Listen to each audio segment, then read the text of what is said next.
Okay, welcome everyone back at the Queer See Me podcast. I'm super excited to host someone who is actually my clinician.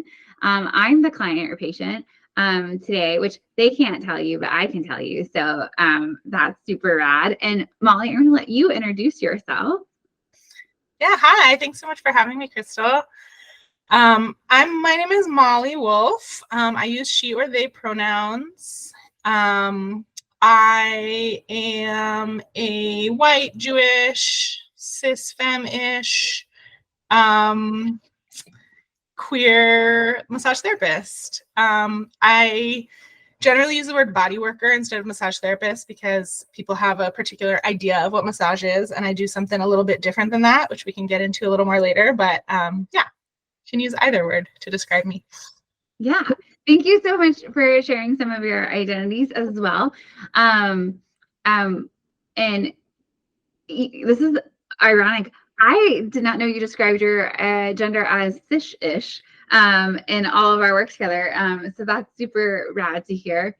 Yeah, so I'm really excited to have Mollie on today for a couple of reasons, audience. And Mollie, I did forget to tell you, our primary audience is like prescribing clinicians. And so I'm excited to have Mollie on to talk about both like the intersection of massage therapy / body work and trans healthcare, and like how body work can support trans and gender diverse patients, and like who might be good referrals for body work. But also I think clinicians, Mollie has one of the safest feeling practices I have ever been in a healthcare space. And so I think they've done a really good job of implementing like just like an anti-oppressive framework that like helps marginalized people feel more seen and secure in that space. And so I would love to also talk to them about how they've done that, so that we as prescribers can think about how those techniques might translate into our own practices. And yeah, and maybe also talk about like why I think having like queer and other marginalized people as clinicians is so important for marginalized community when they're trying to access things, any kind of healthcare. But I feel like especially body work, where there's so much touch. Yeah, it's really vulnerable. Yes. So that was like a preview for everyone. But yeah, Mollie, tell us a little more about the body work you do. Yeah. Just like so people have a overview, and then we'll dive into like how that intersects with trans healthcare. Certainly, yeah. Well, first, thank you for sharing your frame on that, and I would love to hear from you if there's anything you want to share about what works, what doesn't work for you. You can be real also. I'm constantly trying to learn and make it work better for folks. So feel free to jump in at any moment. Yeah, I think the bodywork that I do is really centered in a nervous system support approach. So I don't believe that bodywork should ever hurt. I'm not the kind of massage therapist that will like dig an elbow in. And that's for a handful of reasons. One of them is really pain science informed, that really says that our brains can get sensitized to the experience that we're currently having. So if we are in pain, our brains can get sensitized to more pain, but the same goes for ease, release, positive sensations. So if we are experiencing some of those positive things, our brains can also get sensitized to that. So I always want to approach any human from a pain-free approach as possible. Sometimes people are just in pain all the time. And my job is to try to decrease that pain as much as possible, but really to create a space where the client themselves can notice the experiences that actually feel good, so that we can start building the like ease muscle, quote. Excuse me. So, and then the other piece is that when I'm engaged, the other piece of why I use a pain-free approach and really center a nervous system experience is that most people who've gotten massage before have had the experience of starting to kind of like brace or tense or push against the contact that the massage therapist is using. And some people say that that you need to feel that in order to feel better. I don't think that's true. I think we need to feel better in order to feel better. But I also know that when that's happening, our system is going into a fight or flight mode, or a freeze or appease mode, right? We're in some intense sympathetic nervous system activity. We can't create change. We can't create any sort of pattern shifting in our bodies if we're in that state. And so even if your brain knows, okay, I'm safe enough here, this person isn't going to hurt me, your system is still reacting as if there's a tiger in the corner and that you need to get up and run or freeze and hide under the table or whatever your response would be. And so if we're actually trying to create the change that a lot of folks are coming in seeking, most people who I see really do come in to try to get support with being in pain and feeling better, or get support getting out of pain. That we need to really be supporting the parasympathetic state and that rest and digest state to be in a place where our bodies, our systems are safe enough to create, or have the understanding that they're safe enough to create a little bit of change. And so sometimes that means that I work really superficially. Sometimes I'll really just like hold somebody's head real gently. Sometimes I'll hold a leg, I'll put my hand under their body, or just place my hands on their back, really, really subtly.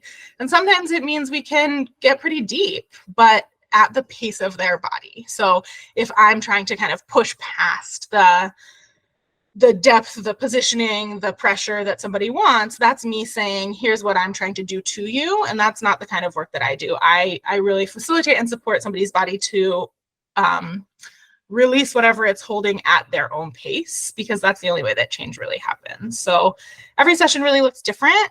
But I always approach it from a frame of this is your body, you know about your body more than anyone else. And whether that's conscious or just what your body is communicating to me, I'm going to listen to that. And my work ultimately is just about listening and supporting anybody who's on my table to lead in their own changes, shifts, releases that they're hoping for themselves. So, yeah. Yeah. I feel like, I feel like you said something kind of similar when we first met, when I came in as a client, around like me being an expert in my body. And that's something I say all the time when I'm teaching clinicians, like that there are two experts in the room, that like I'm a medical expert, but the patient in the room with me is an expert in who they are. And they're right. I will never be that kind of expert in that. No. And I tell my patients that too, right? Because so much of healthcare, particularly like a Western medical model, is rooted in like a patriarchal white supremacist mechanism of interacting with each other. And like we have to acknowledge that power dynamic that's happening in the room. And then clinicians, I think part of our job and part of our role, and this is defined in culturally humble care, if you want to be a culturally humble clinician, part of what we're supposed to be doing is flattening that power dynamic and shifting it so that we're on the same footing. And I think my personal values might even say that like the patient should feel more empowered than the clinician in that setting, right? That the power differential should shift so much that it's not even flat. Absolutely. Right? Not that we as clinicians should like, we're humans too, and obviously we need to be like respected and safe in our work as well. But like, right, we're helping people with their bodies, not our bodies. Right. It's not for me. Sure, like my work is about it. It really does fill a really important need in myself, but that's not what it's ultimately about, right? And I think I have something on my website that I have a list of commitments that I make to every client, and I just put it on my website because it's just always true. And one of them says that I recognize the power dynamic inherent in body work, as well as my own positionality as a white cisgender. I put cisgender woman here. Gender identity fluctuates. But then I said I use clear consent culture, perceptive choices, and gentle guidance to stay present to support your process, right? So I have a responsibility to be, oh, thank you. It's on the part that let's see, I think it's in my approach, and then scroll down to my commitments. And so that's the second, fourth one down. I think it's my responsibility to create the container for the client to feel as empowered as possible, and recognizing that actually, like, you're naked on the table and I'm standing above you. That's already an intense power dynamic. And I'm the professional here, right? I'm the expert here. But like, certainly I'm going to bring my expertise to the table and offer a lot of options and tools and ideas.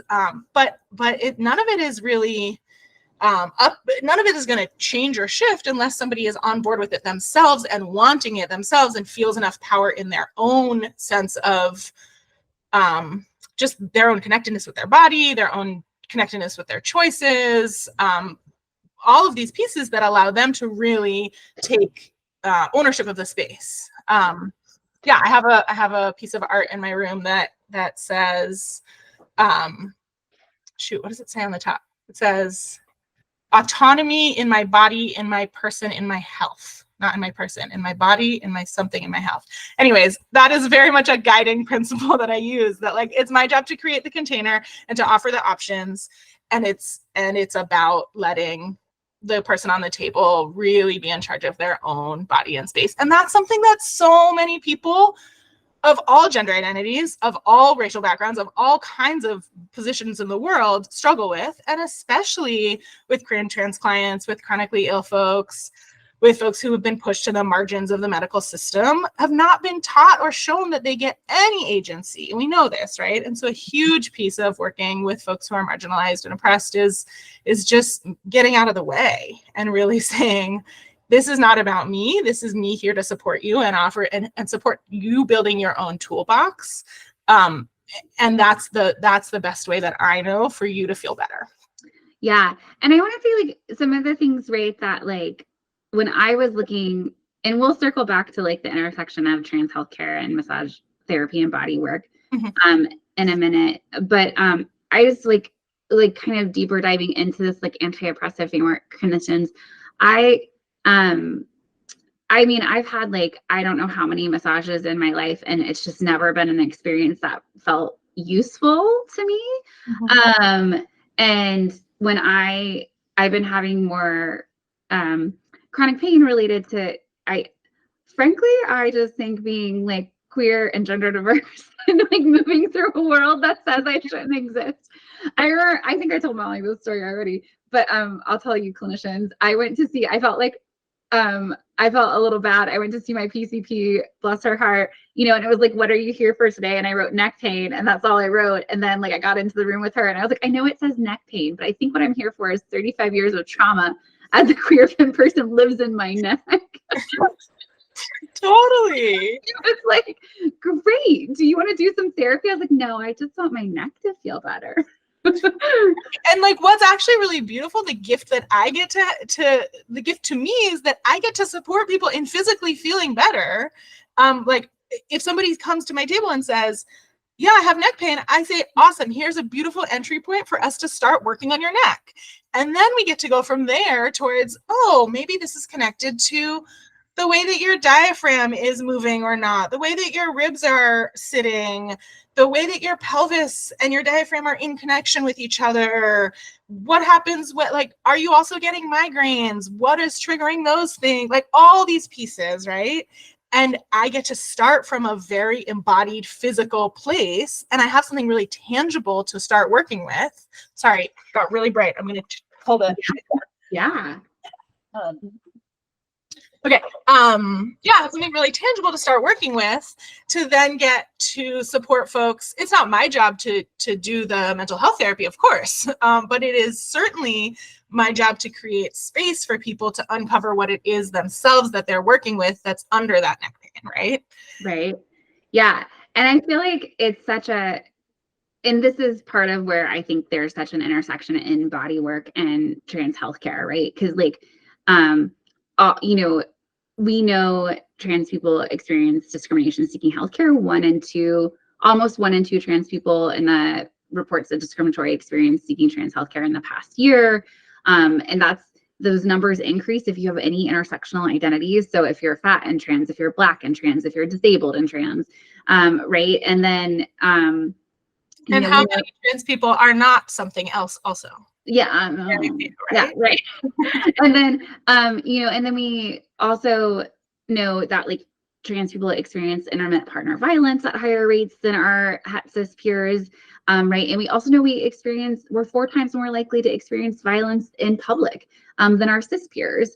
And so there is just like all of this like, and those are like big things, right? That's not even like the cumulative, like I've been misgendered 15 times today, right? Like, and so there's all of this just chronic trauma that's happening, and then that has to like, right, we know that trauma stays in our bodies, right? Like for most of us, like definitely there are ways to work through that, and working with a great body worker is one of them, but like, right, if we don't have active practices around that, it's just like there. And that's how I think my neck pain started. Certainly. How could it not? I mean, there's nothing, we're not given the tools in our world to support our own metabolizing of our trauma ever. And that's the like microaggression level and the big systemic stuff and everything in between. And we're not offered the like physical somatic methods, like actual exercises and ways of thinking about things and where we're holding ourselves in breath work and all of those pieces to actually know what to do with that. And so, yeah, that is in some ways my job to offer some tools. But I also always remind folks when they come in that like, you know, they say, oh my gosh, I'm learning how to breathe all over again. And they like start to feel some kind of way about that often. And I always remind folks like, of course you are having to learn this because you were never taught it. And that said, I am such a strong believer in, we come into the world with an inherent ability to tune into our own bodies and to breathe in good ways and to hold ourselves in good ways that feel good for us. And so I often remind folks, one, it's in you, it's been there before. This is like a process of reconnecting with that for yourself. Okay. And two, you haven't been given the opportunity or the tools or the context to stay connected with yourself in that way from all the ways that our world forces you to keep moving, keep going. We live in late stage capitalism. We live in a oppressive society in all the ways. So not only have you not been given the tools, but it's been chipped away at. So we're here to offer you a space that is shame-free and judgment-free, that you don't have that, because of course you don't have that, and to start building it together. I really think of my work as like a partnership, as a collaboration, that I'm not here doing something to you. I'm not going to like put my hands on you and fix you in any way, change you in any way, do anything to you. I'm here to be a support, be a collaborator, be a partner in you finding your own body in a way that feels really good for you in the context of a world that is full of all the painful, harmful things. Yeah. And I think, you know, Mollie's done a really phenomenal job of that in their practice. And I think, you know, when I was like, my neck hurts and I want to try, like, let's try some nervous system support, because like I had done well with acupuncture in the past for things and stuff like that. I was like, you know, I think I want to try a massage therapist again. And I was like, you know, I never specifically sought out a queer identified massage therapist. I think that might be the difference for me, right? And we know, we have research from Black communities saying that, you know, Black patients have better health outcomes when they see Black physicians. And so I was like, I think maybe this would be like, and I don't even remember how I found you. Through your PT. Okay, great. Yeah. Yeah. My queer physical therapist told me about you. Great. And so, yeah. And then I checked out your website, which I still have pulled up for anyone who's watching us on YouTube, because I want to like do some website cruising. One, I feel like you've remodeled it since I've been here. It looks very nice. Thank you. Props to my graphic designer. Yeah. And so many things made me feel safe before I even met Mollie. And this clinicians is something that I want to talk about with you. And clinicians, not a lot of us are now, like, I'm unique very often that I own my own practice and I get to make the decisions and decide what goes on the website and all of these things. But for prescribers, a lot of times you are employed now, but like advocating within your organization for these kinds of things is going to make a big difference for people coming into this space. Like, and I think that the caveat there is if you post these things on your website, you then actually need to do them in the real lives. So many people like throw on a rainbow sticker, like we're a safe space, and then there's like no action behind that sticker. And so, but I just want to go over some of the things Mollie did on their website that like, again, just like cued me into the fact that this is a space that is very different than most of the healthcare spaces I have moved in. So Mollie, we're going to like give a tour of your website real fast. You didn't know this was going to happen. Sorry. I'm really glad I did this website revamp before this podcast. Right. First off, Mollie's logo is, for people who can't see, it's like a sketched out human body with like an outline, and then you can see some anatomical stuff inside, some bones inside, and that human like doesn't really have a specific gender, and they are what I would think of as a more typical size in our society, and not like a thin fit like person. I feel like so many like massage therapy and like PT like put this like dancer, like ballerina, like traditional ballerina, I should say, because everyone can do ballet, but body on, and I'm like, oh yeah, great. No, that's not.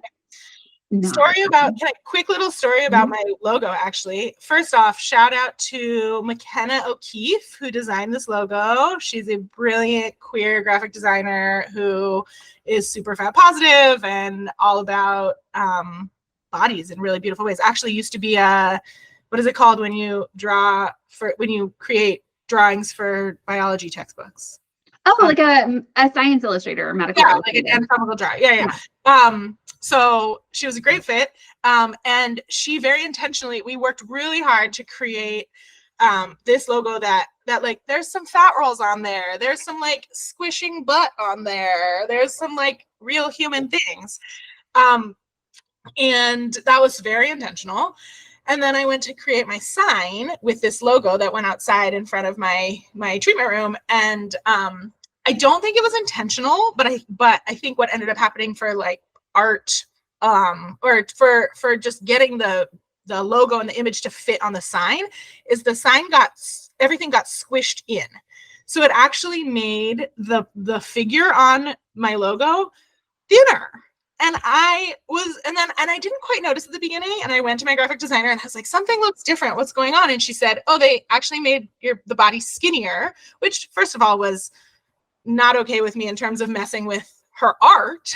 But also completely the opposite of what I'm trying to do here. And so she redesigned it, was able to get it to fit in a way that stayed true to the art and had a like small fat body represented on this as my logo, and we got it printed. And then as soon as I got it up, I had like several people comment who my treatment room is in a gym space. And several of the folks who go in and do personal training in that gym space commented and were like, I'm so glad to see a massage therapist having a body that represents a real body that looks like my body. And it makes me want to come see you. And I did not do that for marketing reasons. I did it for like wanting to be truly welcoming in a real way. But I was really grateful that we got that fixed. But right, we're working against fat phobia in every part of the world. Yes, including the creation of the sign that goes on our building.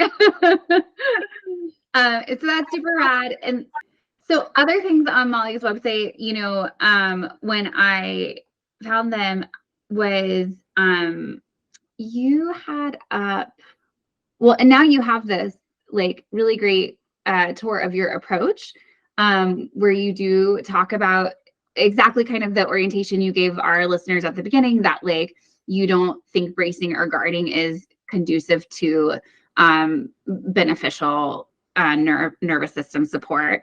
And so Mollie describes their experience, but then or their practice style, I guess would maybe be the thing. And then they have this really phenomenal section called My Commitments. And also let's just notice that the art that Mollie has up is, again, this is not a white body and this is not a thin body. And so that's super rad. And then their commitments, I'm going to like do you want to read them out, or do you want me to read them out to our listeners? Go ahead. Yeah. Okay. So they say, I always believe you when you tell me your experiences, your story, and your pain. I trust that you know your body best. I'm going to like cry. I've been very emotional. The Alabama fetal personhood Supreme Court case has like left me quite raw.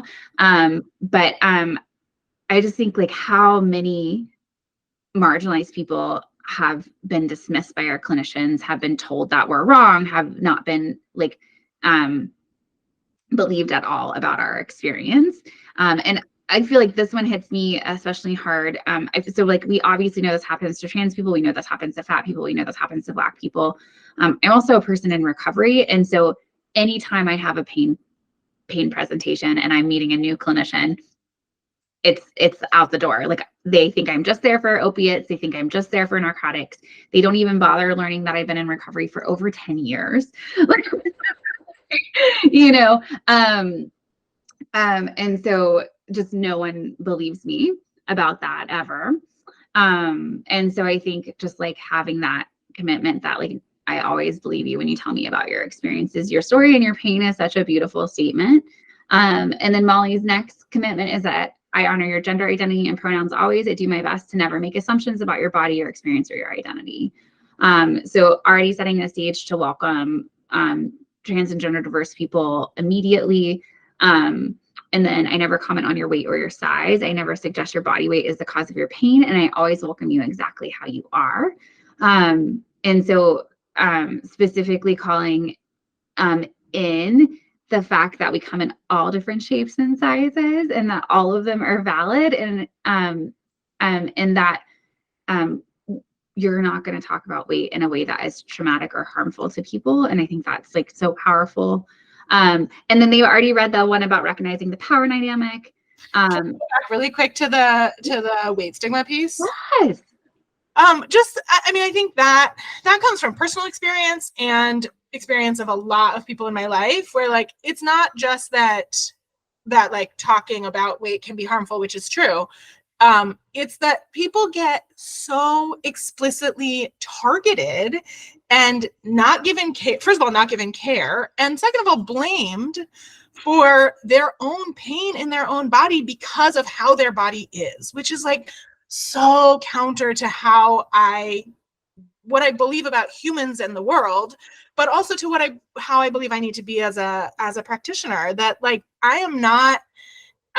I need to create a space for my own healing as well as the healing of all of my clients, where we just start from square one, saying that it is not your fault that you are hurting, and that it is not your fault, if it's even something to have it be a fault for, that your body is how it is, right? It's not something to have it, that there is any fault about, that your body is exactly right in exactly how it is. There's a lot, I struggle a lot with the words to use around this. Like, we can talk about being weight inclusive. We can talk about being fat positive. We can talk about being HAES aligned, health at every size aligned. I also talk about being body positive, and I know that's a really complicated word for some folks. Yeah. But for me, it's really true that I love your body. I just do. I love my body. I love your body. I've worked really hard to get to a point where I can say that and mean it. And so, you know, I'm not going to push it on anybody if that's not the right words for you, but I really clearly want there to be the opportunity, the possibility to build more love and care for everybody's body in there. So that's the like gushier version of what that commitment is about. I love it. Yeah. I, you know, language in that space is not my, like, right. It's not my lived experience, and it's not my like training experience either. And so I always like defer to my colleagues with more expertise in that area. I think the terminology I use so often like is parallel to gender diversity, that like gender diversity is like a naturally occurring a part of the human experience. Genders come in all shapes and sizes, and I feel the same way about bodies. Like body diversity is a natural part like of the, you know, human experience, and bodies come in all shapes and sizes. You know, I tend to think of gender diversity, and you know, people often talk about a spectrum, and then they didn't go to art school, so a lot of times people picture a gradient in their brain, because like gender has this binary history on us that like really comes out of white supremacy, and so people think of a gradient as like blue on one side, pink on the other, and then the transition in between from blue to pink. That is not a spectrum. That is a gradient. A spectrum is like more like a color wheel. Right. And frankly, when we're talking about gender, it's a multi-dimensional color wheel, not just a two-dimensional color wheel. And so I think a lot of times people use, right. Oh yeah, here, right. A lot of times people use like a universe model, like picture a universe and genders like that. Which is a great framework that comes out of the Trans Language Primer. I love their work. And a lot of people endorse that representation. And I think that's great. I think of it like fingerprints.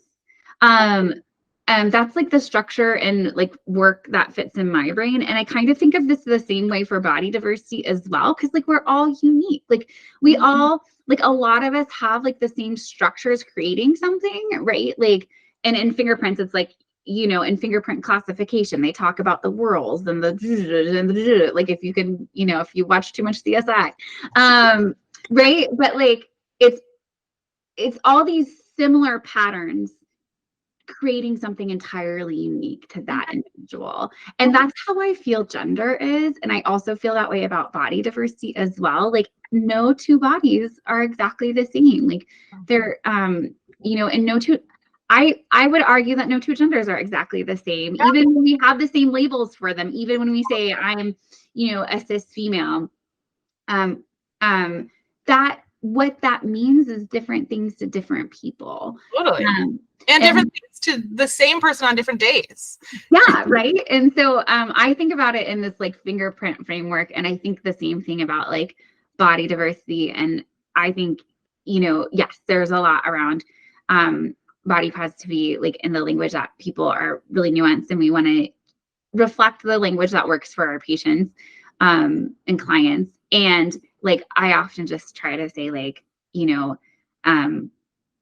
but like bodies come in all shapes and sizes, and every shape and size is super fucking rad. That's not the most clinical language, but yeah, but sometimes you have to take it out of the clinical frame and just be humans together. And that's ultimately what I feel like my work is just getting to be a human with another human and getting to like have our systems know each other and find a little bit more space together.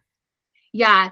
And I think, you know, this is like not clinical, but my listeners are used to me diverging well off this path, and you don't need to respond to this one. But I think, you know, I was talking to one of my partners the other day, and I was like, it's not like I think all trans people are hot, but I think all trans people are hot. And then I was like, let me think about this, because I'm definitely an external processor, if y'all haven't ever noticed that. You know, and I was trying to think, what is it that I'm actually trying to say when I say like all trans people are hot? And it's that I find anyone who whose existence is like a you know, a radical act of resistance in this world, like that just makes you hot. Totally. Right. And existing as a trans person in a world that says you should not exist, existing as a Black person in a world that says you're a second-class citizen, right? It's just like this radical act of resistance, like to like even show up at all at any point. And so I just think that's like so cool. It's so fucking rad. And so like I feel like I have those conversations with my clients about all the different things that make us marginalized, because I think I think just our existence is so special because the world says we're not supposed to. Yeah. And we get to be here as, you know, the structure of institutional medicine, right?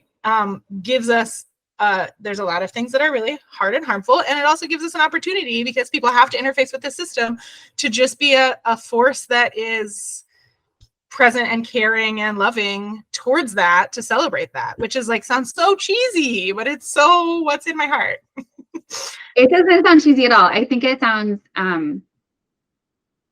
you know, I think it sounds radical, right? And I think like it is something that like is not what we're taught. Like and I know I didn't go to massage therapy school. I know y'all have like really because there's so much sex work phobia in massage therapy school. And FYI, like Washington, it just passed our one of the bills to get like strippers some better rights. So that's really exciting.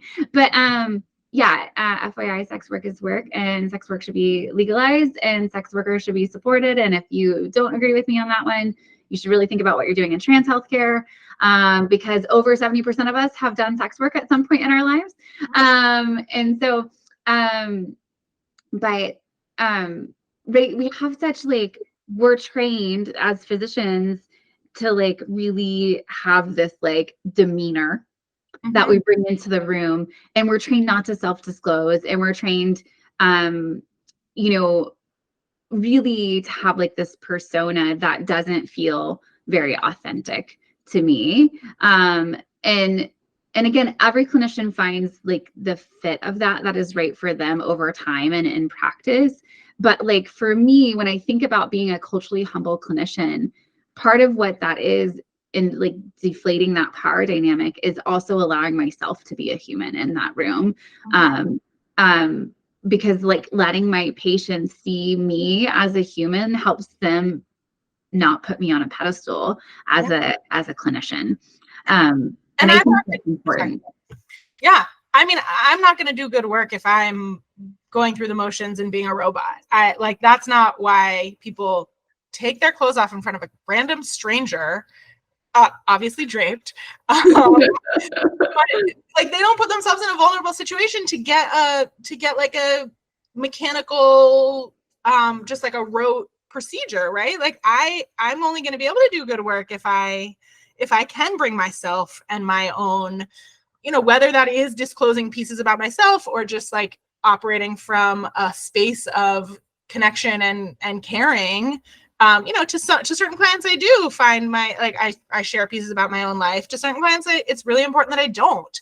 And even for the people that I'm not verbally sharing, I'm still trying my best to just be a human and to let them feel the human connection that really is at the core of touching another person, right? That's all that it is. Yeah. Yeah. I like touch them through a screen, but yes.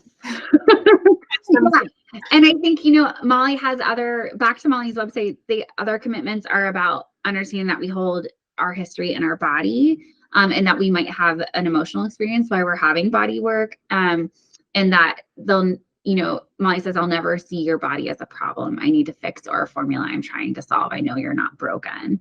And so I think those commitments, like you touch on, like on your website, right up front, people, you know, can see that you have touched on like bodily autonomy, trusting someone's experience.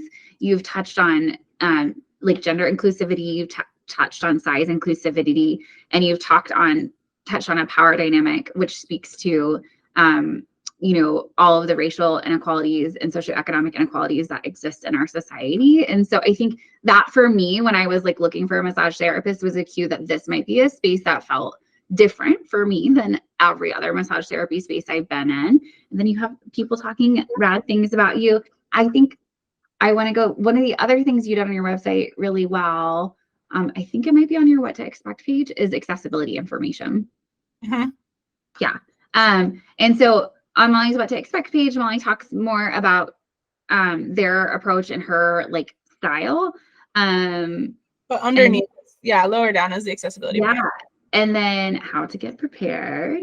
And then she has a physical accessibility session. And I feel like this and about the space are both like, again, Mollie's awareness of inclusivity. And you know, one of my, Nora, who's super rad and works with me, you know, define the difference between creating an accommodated space versus an inclusive space, an accessible space, right? So accommodations are things we as disabled people have to ask for, versus if it's an accessible space, it is already there and we don't have to ask. You know, and I like, that was such a powerful moment for me to hear it stated so succinctly, because I feel like we talk about accommodations all the time in medicine, and I can tell you, like, even like even like I'm super sensitive, and even that one, like I feel like it can be really hard for me to find a voice to ask for that need to be met. And it can be like, I just feel so like, I have a lot of, I'm sure, internalized stuff going on because I'm like don't want to like say I can't even think because of the smells in here. When it comes to like, what are those things that plug into the wall? Oh my gosh. The little like air freshener things. Yeah. Oh, the brain doesn't work. And so, Mollie has the information about the treatment space that's wheelchair accessible, including the front door, their treatment room, and the bathroom. Please note there are no grab bars in the bathroom. They have a massage table with weight capacity listed out, and they do not currently have an electric lift. But they will soon. Woo! Yeah, rad. And they have a small stool that you can use for access. And then I feel like I was also used to have a comment about scent. And so they have information about scent for this space as well. And then they have transportation information like public access and parking and all of that good stuff. And so again, like having these things on the website is like a really huge like cue to anyone coming to see you, like that you might have a different framework than someone who's never had to think about how wide is the door, can I use the bathroom, can I get on the table, can I get off the table, right, which again like creates this space that's just safer from the get.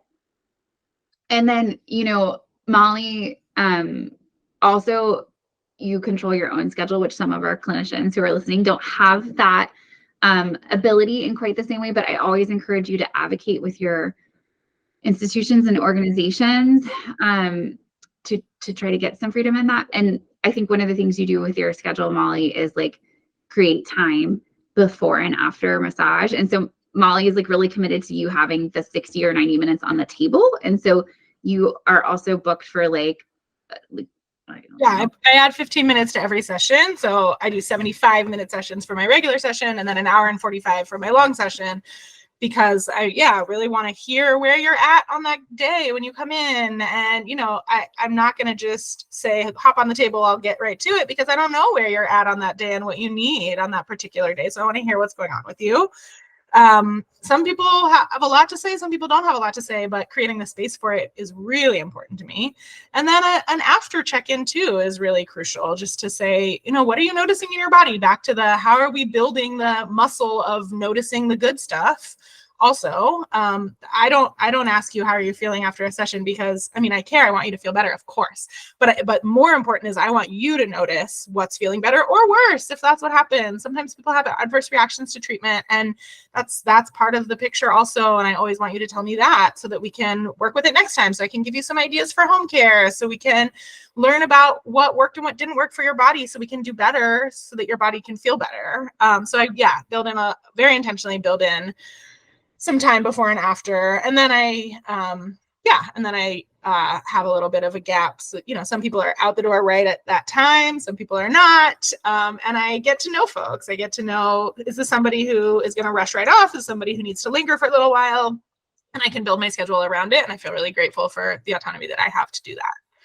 Yeah. And I think why that becomes so important in working with like trans and gender diverse clients, in particular clinicians, right, is like when we look at information on second transition or continued transition or detransition, right, the thing that comes out of people who do actually choose to stop hormone therapy and feel like maybe it wasn't the right fit for them is, one, we know the vast majority of them appreciate the opportunity to explore it at the time that they explored it. And so I do want to like call that out in this information. But I think the part I'm getting to here is that people express a desire for a longer informed consent conversation with their clinician.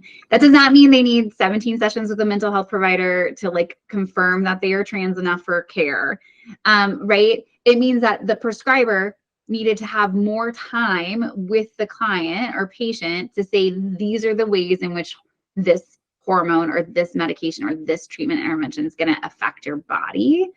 And in a modern clinic where you maybe have 15-minute and 30-minute appointments with patients as prescribers, that's not really enough time to do that. And so you do have to set your schedule up. So either you advocate to get longer time for gender care appointments, or you have people come back for multiple sessions, which again, we're not trying to be gatekeepery, but we're trying to give like people informed consent. And I think Mollie, the way Mollie has structured their schedule is like representative of that informed consent process. Mollie is like learning about your clients, but also you're giving us information, because I've been in those sessions. You're telling me what to expect. You're telling me things that might come up in my body. You're telling me things that, you know, I might have during the session or after the session. And then you're also getting consent before you're touching me. Right. And so we need time for that. Like as clinicians, like there has to yeah, it doesn't do that without time. Yeah, it doesn't happen if we don't do it, right? Yeah. And if we don't have that protected time for it, right? And I think it's such a thing, again, you know, Mollie builds that into their schedule. And so I think it's something that we as prescribers can think about, how can we build that time in? And whenever I read information about informed consent and shared decision making and patient-centered care, one of the like things that they always talk about is efficiency, and that it doesn't really change provider efficiency, and that you can still do this in like 7-minute sessions. And I just think that's like a load of horse shit. I think that's capitalism affecting research and people being like, I have to make it fit into this like pre-existing clinical structure that is just broken and wrong. But there is a lot of research out there, clinicians, on how shared decision making does still fit into your tiny schedule allotment. But I think thinking about how we can be more intentional about fitting it in and carving out time for it is really, really valuable. And I mean, I think that informed consent piece is both the verbal pieces that we're talking about and the check-in before. And I actually do an intro call with every new client, except for you. Sorry. You can edit that out. Sorry. No, I don't mind at all. I think it's hilarious. I was going to say, yeah, Mollie was like, I need to do an intro call. I was like, I read your whole website. I think it's going to be great. I don't want to do the call. I just want to come for the massage. Sorry, I totally just outed you about that. No, I'm absolutely fine sharing. I think it's funny, but I was like, I think I got it. I think I got it. But I did. I read like the whole website, because when you are marginalized, like this is why like that website is so important. Like as a marginalized person who has experienced trauma in the medical system, like let's be clear, I'm a survivor of rape. So like I also have experienced like intense violation of my body. Right. And I'm a like chronically sexually harassed. I just like, you know, I've talked with people about this. There's like about a 50-50 chance when I ride public transit in Seattle, I'm going to be sexually harassed. I like stopped riding our light rail because the last time I rode it, someone actually moved to sit right behind me and then masturbated outside of their clothes. And like, I feel like Lyft and Uber has made it a little better, but when I like historically got in cabs, it was about a 50-50 chance too that like the person was going to ask me on a date, which is like feels really unsafe when they're driving me somewhere that I cannot get out of. You know, I've also told other clinicians, half my jobs I've had as a physician, I've been sexually harassed at. And so this isn't just like me moving through the world. It's also me moving through the spaces that we create for each other that should be safe for me and definitely aren't. And so like, it's a real loaded subject for me to give someone access to my body, because people have taken access to my body every day of my life without my permission or without my consent. So of course they're gonna have the whole website. Yeah, the whole website. Totally. Right. And I think that like that offers, not every marginalized person, like we don't always have the time and energy and resources to read the website. We don't always have the time and energy and resources to do the research. And this is one of the things clinicians where care navigators can be such a big asset to your care team for your marginalized patients, especially your trans and gender diverse patients. This is where as clinicians, we can vet other providers for our trans and gender diverse clients. And so they already have like a safer starting list. So they have to do less of that like emotional labor on their own. Like that's time off work, that's time away from my family, that is time, you know, the time I spent looking for those things. But yeah, again, not having to like make the phone call and wait for someone to call me back, or not having to go and have a visit with someone that like I was pretty sure wasn't going to work out, which is again, time off work, money for a visit, copay or whatever, money for transportation. Like all of those things, like having it on the website gave me a better chance of like my time and money investment being worthwhile for me and my intersectional identities. Absolutely. Yeah. Absolutely. And I think what you're saying around integrating these kind of shared decision-making models and patient autonomy into the existing structures, like, yes, I completely agree. It's totally a loaded horse crap, but it also is, it also is possible in some ways. Like, I think that there are, you know, I do give the intro call and the check-in at the beginning and all of the pieces, and I, you know, allow patients to text me or email or whatever, and we can be in contact. And there's at the core of my work, my hands are also asking for consent on a body at every moment, right? Like that's why I don't push in harder than what I sense your body is telling me. And that's why my work is actually just listening to you, because I'm asking for consent with my hands, with my words, with my body, every step of the way, even from the very beginning with the intro call, right? I'm saying, do you think this would be a good fit for you? If it's not a good fit for you, no hard feelings. I can send you other names for folks that might be, because I don't want you, like you're saying, to waste your time and to potentially be harmed in a situation that isn't right for you.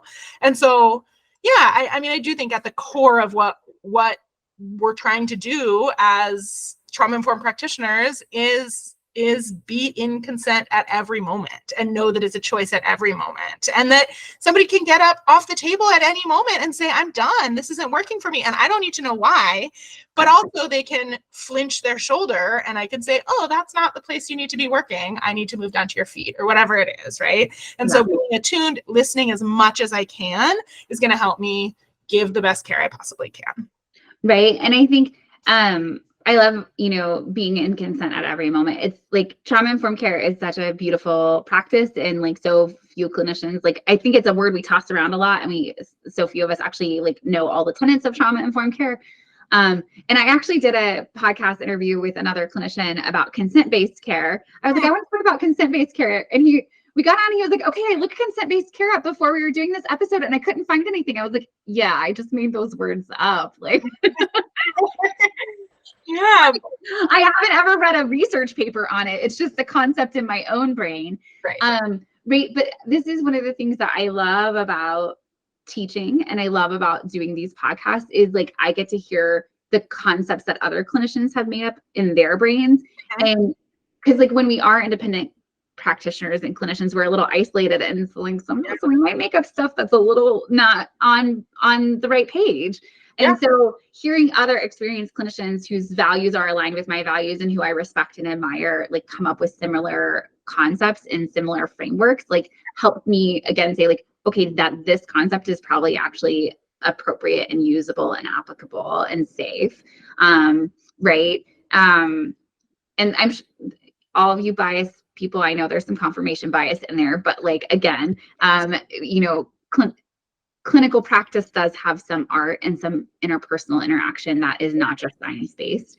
Okay, I feel like we've like wandered into like why I love Mollie's website and why I love Mollie and why all of you should try to incorporate more anti-oppressive techniques into your website and into your framework of working with your patients and clients.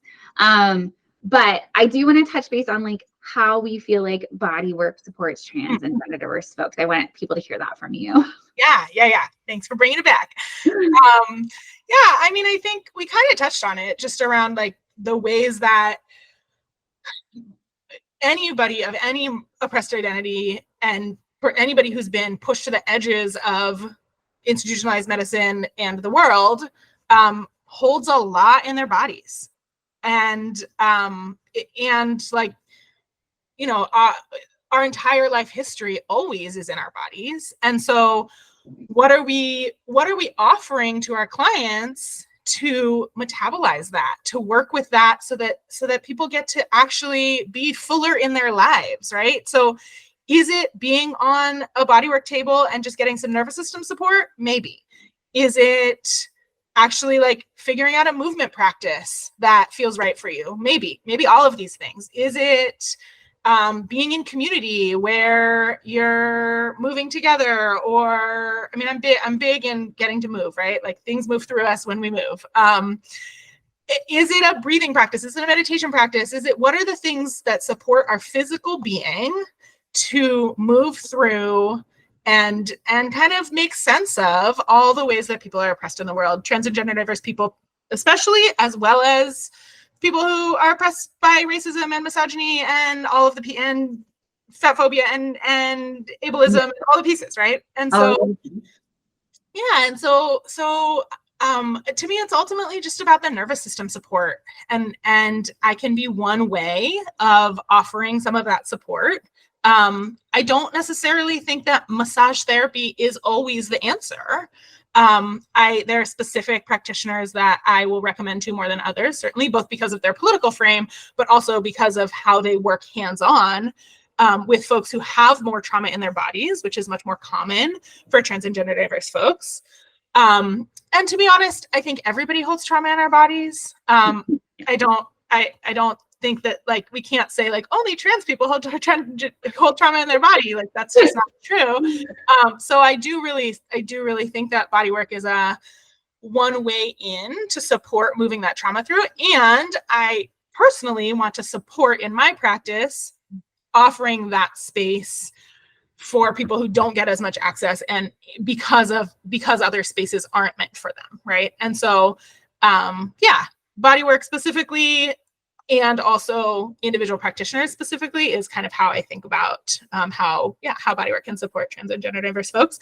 I think the other piece is the intersectionality piece that we touched on a little bit, of like, if people also are having other oppressions thrown at them, all the different options, what are the ways that we're supporting those pieces, right? Like, how am I creating a fat positive space where, we talked a little bit about like table weight, and I will often talk to folks about different kinds of positions that we can be in on the table, or bolstering, or all kinds of different like options. And again, I don't think of that as accommodation. I offer physical supports to everybody, because universal design tells us that however we're making the space more accessible to certain people, it actually makes it more accessible to everybody. So I really do offer that to everybody, but it's also about recognizing that the ways that oppression works is that they get layered on each other. So creating a truly anti-oppressive practice. I know that you said we already talked about that part, but they're the same piece, right? That is actually the support that I can offer, supporting people's nervous systems through a lens of, I see you and your whole self and all the experiences that you have that you're wanting to share with me. That is the best nervous system support I think we can really provide to folks. Yeah. And I think, Mollie said like massage therapy and body work aren't the solution for every client, but I think like thinking about specifically who for trans and gender diverse clients are like good referrals or appropriate referrals for body work and massage therapy. Are there like defining characteristics or things that you think of? Yeah, good question. I mean, there's some very like tangible, like pre and post surgery folks. That's like a world that bodywork can be really useful with, both in terms of the pre-surgery piece of just like coming into our bodies and feeling more centered, and the nervous system support there, and then the post-surgery piece of the like kind of musculoskeletal mechanical pieces too, around working with opening up fascia and creating more mobility when it's time. Those pieces are certainly useful. And then I also think that like, if people don't have a practice that is about connecting with their own body, again, whether that's a movement practice, a meditation practice, whatever it is, I think bodywork can be a really useful, just a like quiet space or a talking space, whatever it needs to be, but a space for people to really have time for themselves. So if people are noticing, if you're noticing patients having particular mental health challenges that they're not getting space to process, like certainly being in mental health therapy is very important, as well as getting space to work through some of that stuff in a more embodied way. That can be a really nice way. I have a lot of clients who come to me and say, like, I'm doing the mental health, the talk therapy piece, but I'm not noticing how that's shifting in my body. And so giving people tools to both get out of pain, right, with some of these home care ideas, but also to get some nervous system support and time just to like be connected with their body and be witnessed by somebody while they're moving into and hopefully through some of that pain. Yeah, I think that those are kind of markers that can say, oh, this person might be a good fit for some body work. Yeah, I think to be clear, clinicians, that's all surgeries, and gender affirming and non-gender affirming, tops and bottoms, faces, body contouring. I think what we find is that like all surgery can be supported by pre and post body work. And then for the like that kind of nervous system support we're talking about, like that is very specifically why I do, yeah, you're gonna like have to talk with me about this later when we're in session when I make this statement. I'm like, I have little hope of my like chronic pain experience changing in this world. Right, which we can talk about later. But I recognize that I tend to operate on like autonomic nervous system like wavelengths that activating like autonomic might be the right word, but activating my parasympathetic nervous system. I operate on my sympathetic nervous system the most of my life, and so I struggle to create space for that parasympathetic tone to find ease, like Mollie was talking about earlier. And so for me, having it like carved out as an appointment in my schedule where like it's a thing. Also, like this is gonna like talk about capitalism, but having it be a thing I pay for actually is like really helpful for me. Right. Because I don't know, like we can talk about the inner workings of my psychology some other time, but why that makes it more accessible for me to relax. I have some theories. They rely on relate to my father, but right. That is very specifically like what my body work is for. It's to support me engaging in that parasympathetic tone. And there are a couple other things I do in that. And that has become much more important for me, which is lovely to hear you talk about movement practices. Like, I was a runner for most of my life and then had to quit running about 5 years ago. And that really changed like how I approach managing my mental health because like that was such a huge component of my mental health management. And so finding new ways to move and finding new ways to support my body, that are accessible to me has been like a journey. And so absolutely we think about that. I'm going to let you go in like 5 minutes. I just want to go over this for prescribing clinicians because we've talked about like who is an appropriate referral to massage therapy. A couple of things, clinicians, you've heard me say this 1,000 times. I absolutely think it's essential for you to be vetting who you recommend marginalized patients to. So don't just write that massage therapy referral and say good luck finding someone, or don't just write that massage therapy referral and then pick the first name off of Google to give them.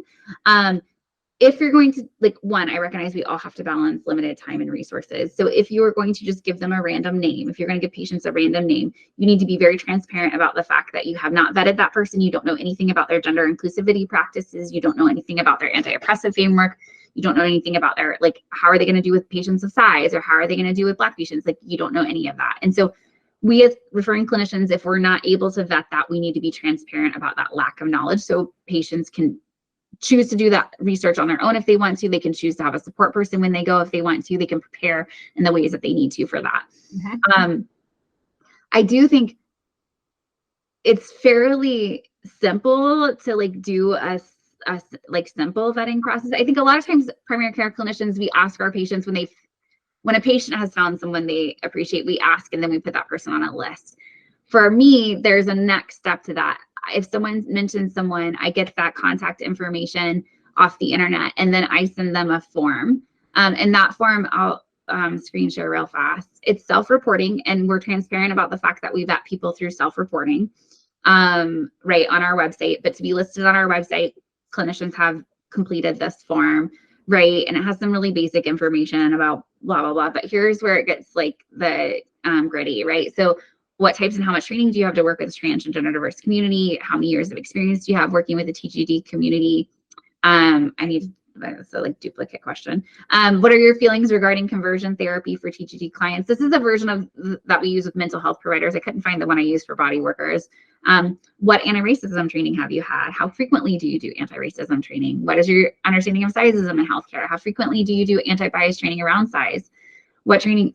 There's grammar problems in here. We'll fix them later. What training do you have to work with neurodivergent clients? How do you make your practice more accessible to people with disabilities? And what languages are your services offered? Are interpreter services available? And so this is like a basic vetting form, and like this can be improved on. People feel free to give feedback, right? This is just something that like, it's not validated. It's not research-based. It's just something I developed in my years of practice to like be like a baseline. I have some information before I refer people to like better inform that referral process. And so this is a project clinicians that like I do occasionally one-off, but typically I have students or like team members do this work for us. And so, you know, there's, I'm so grateful, like, and don't get me wrong, there's some problems with the fact that students have to work for free in this country and have to pay for their education. And as like a person with limited time and energy and resources, and as a small business that has like definitely limited financial resources, like having that, you know, this be a project for students has been really helpful for us. And like, you know, we try to do everything to support them in that process and that experience and help them grow in their career and help them develop connections and all of those things. And also offer mentorship, because so many students have, it's rare for them to get to engage with a clinician who shares some of their identities. But I think that can be like a great first step. Also, your local community, trans and LGBTQ nonprofits might have already done some of this work. They might have resources listed as well. Typically, if I'm going to use resources from their resource list, I do ask that organization how they put people on that resource list, because sometimes it's just like someone calls and asks. And so I don't know if you have ways that you screen or vet massage therapy referrals that we can share with our clinicians, and then we'll let everyone go. Yeah, it's really about building the personal network. And yeah, I mean, it's some people that I know as colleagues, and just have like, I'm familiar with their work. Sometimes, yeah, I'll have a client tell me, oh, I saw this person I mean, I really defer pretty strongly to client experiences. So often if somebody says like, yeah, I was working with this personal trainer who was like awesome about weight inclusivity, but like pretty crappy about pronouns or whatever, like that's good information for me, and I note it down. I definitely, as a one person operation, have limited time, but also have more ability to one-on-one connect with other practitioners. And so I do just like phone calls occasionally with other practitioners. If somebody's referring themselves, or sorry, if somebody is getting referred by multiple people, I'll call and I'll say like, hey, I've heard your name floating around. I'd love to add you to my referral list. And then just like chat about specifics, right? Chat about like, you know, I've had people ask me, what's the weight capacity of your table? I want to be able to refer my super fat clients to you. Like as a primary care physician has actually asked me that. And then we started this really lovely like dialogue about like, oh, I need to get a better an electric lift table. They give me some resources. Like we like are able to just support each other. And so that to me is the biggest way. I love your form. I think that's really smart. I'd never seen that. So yeah, maybe we'll borrow that idea in some way. Yeah. Well, I think it's different too. You work locally. And so that like local network of referrals like is such an interpersonal interaction. I work in 10 states, 9 of which I don't live in. Right. So I am right. I'm vetting resources on a much larger scale. Yeah. And I'm vetting resources where I can't always have a personal connection. You know, And so, yeah. And I think, again, part of trauma-informed care says that we are transparent with our patients and set clear and realistic expectations. And so I think that's so essential. Mollie, I've taken enough of your time. I feel like we could talk for like 5 more hours. Thank you love chatting with you. Thank you so much for coming on. Yeah. Any last pearl for our referring clinicians? Well, you asked me about resources. I will just send you those if you want to just like put them in. I just have a few, largely some fat positive and some trauma informed books that I can send you just because I've learned a lot from them. But yeah, I think otherwise that's what I get. Rad. Okay.